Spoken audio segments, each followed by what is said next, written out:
With me today to help demonstrate my stretching protocol is my training partner / chiropractor, Dr. Jake. This is the first stretch in my sequence, and most of my stretching is primarily focused around stretching the psoas and the piriformis. You'll notice here that I try to keep the back leg as straight as possible. My torso upright, maybe even pushed back a little bit with my chest out.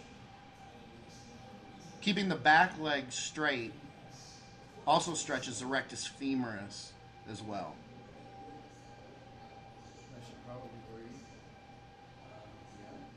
Now, something that I have come to over the years using this stretching sequence is I will stretch the left leg or the left side for 5 sets, then the right side for 5 sets, back to the left for 3 sets, and back to the right for 3 sets. These are typically 10 count stretches. This is just something that I have come to. There is no set amount or sets. It's just something that I have come to. By the time I get done with this sequence, I feel that this amount of sets with this rep count has come to be the most effective for me. Here we move to a hamstring stretch. It would be very easy for me to round my back, try to get my nose or my face closer to my knee, but instead, again, I'm keeping the torso upright, attempting to push my chest toward my knee. In between my 10 count stretches, I'm shortening the muscle, allowing a little bit of blood into the muscle, and then going back into the stretch. You'll notice too, with this hamstring stretch, I'm also contracting my quad at the same time. It is not relaxed, but it's contracted.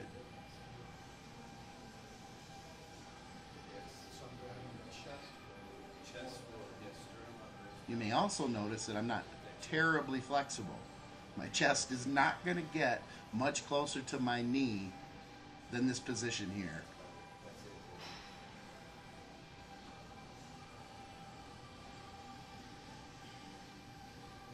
Moving next to one of my favorite exercises for stretching the lower back. Most times when I do this stretch, I find it difficult to keep the back shoulder pinned to the floor. So what I will do is I will set up near a railing or something heavy that I can hang on to with that back arm to help drive that back shoulder into the ground as I pull my leg in the opposite direction. The nice thing about having Dr. Jake run through these stretches with me today is he was able to help tweak and fine-tune some of the stretches that I've been doing for the last couple years to make them that much more effective. Notice I'm trying hard to keep that back shoulder down to the floor, pulling my leg across my body, and keeping the bottom leg relatively straight, the bottom leg being the leg on the floor.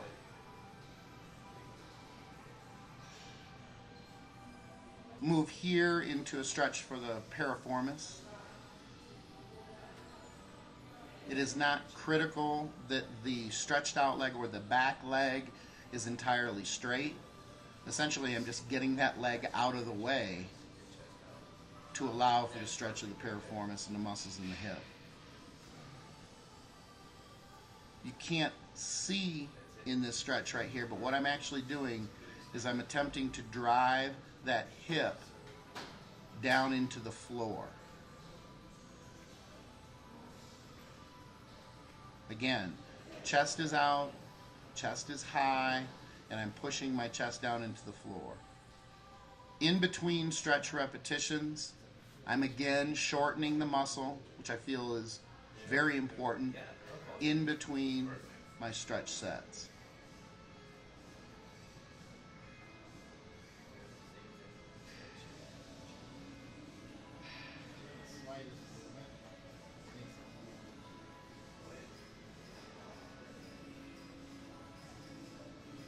Doing this stretch correctly, you will also feel a stretch in the oblique.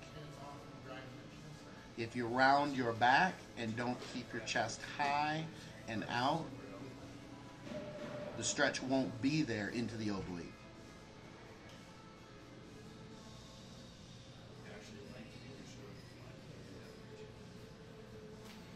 Here we move into a stretch for the adductors. Relatively simple stretch. Again, keeping the chest high. This is one of those stretches you have to be careful not to overstretch. There can become stress or a little bit of pain on the inside of the knee. You also need to be careful with the shoes you're wearing and the floor that you're on so that the feet don't slide.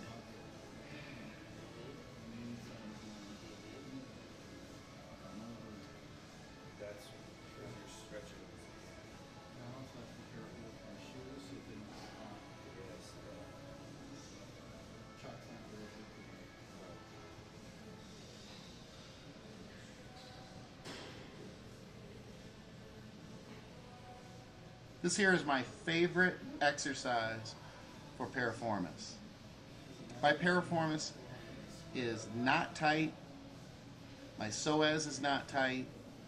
Even if my hamstrings are a little bit tight or my lower back is a little tight, I typically run very, very little in the wrist department when it comes to training legs and doing weight-bearing exercises for my legs and for my back. This stretch here has been critical. When I first started doing this exercise or this stretch, I found it very difficult to get any range of motion leaning forward. I was incredibly tight, and it took a long time, but this flexibility had increased primarily due to this one exercise. Here Dr. Jake is going to tweak my stretch that I have done for the last couple of years, and even though it was effective, he did a couple things and had me change a couple things that make it even more effective. The first being pushing down on the knee and dropping my hips by slightly squatting in with the back leg. Again, this stretch here would be very easy to just round my back, get my nose to my knee, but instead we're pushing or driving the chest out and leaning forward. At the same time, pushing the knee down. And here he's explaining for me to actually grab my ankle with the other hand and pull up on the ankle at the same time that I'm driving the knee down into the pad. As usual, I'm shortening the muscle in between stretch sets, keeping that back leg slightly bent to drop my hips, keeping me squatted into the stretch.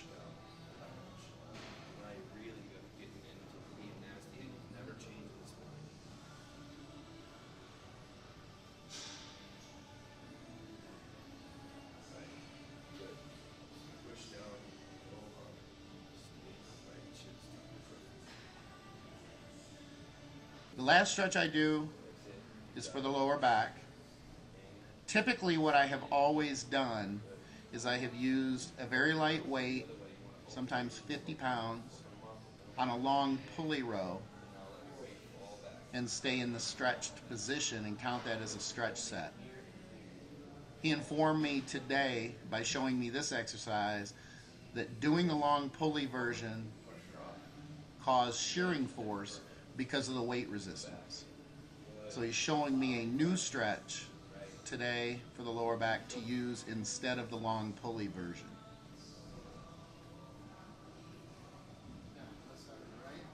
Now moving here to doing one side at a time, and when you do that, obviously holding on with the right arm will stretch into the left erector or the left side.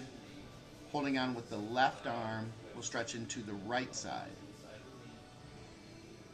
making it a point to keep my knees open, to shorten the muscle in between stretch sets, and to pull my hips underneath me to stretch the muscles of the lower back.